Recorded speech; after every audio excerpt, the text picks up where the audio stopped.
Testimony on Capitol Hill yesterday over Benghazi. 3 whistleblowers testified that the Obama administration lied about what led up to the assault and blew the response itself, and then lied about that. Trace now with reaction, Florida Senator Marco Rubio. Senator, good morning to you. Likewise. Thank you for having me. What did you make of the Benghazi hearings yesterday? I think very insightful, and there's not a lot more to be learned now. Here's what we know about Benghazi. First of all, that post probably shouldn't have been open. And the people in charge of that, Secretary Clinton and the State Department, they had a steady stream of reporting that showed how dangerous it was. It was one of the reasons why the British pulled out of there. And so we knew that it was a dangerous place to begin with. Second, they didn't have adequate security for the place. So it was dangerous, and then they left it open, but they didn't give them adequate security. Third, apparently they didn't give them enough response teams to respond to any sort of attack.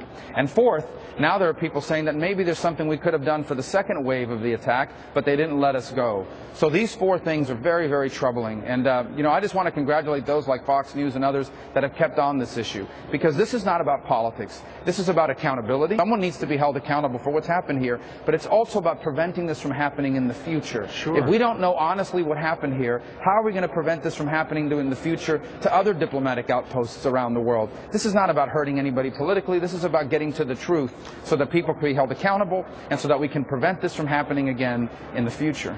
You know what, Senator, clearly the administration and the political people made a calculation. All right, let's send Susan Rice out there, and she's going to say it was that video. That's what stirred up Libya. Here is Greg Hicks, who was on the ground in Libya on that day, reacting to the fact that he heard Ambassador Rice blame the video. Here he is. I was stunned. My jaw dropped, and I was embarrassed. Did she talk to you before she went on the 5 Sunday talk shows? No, sir. You were the highest ranking official in Libya at the time, correct? Yes, sir. And she did not bother to have a conversation with you before she went on national television? No, sir. Is just crazy. Then Mr. Hicks talked about how he talked to one of his supervisors, Assistant Secretary Beth Jones, and said, why did the ambassador say it was a video? And then her reaction was, I don't know, but made it very clear from the tone, shut up and move on. Later, he was reprimanded. He'd always had great reviews, and then he was demoted from the deputy chief of mission to a desk officer simply for essentially challenging Susan Rice.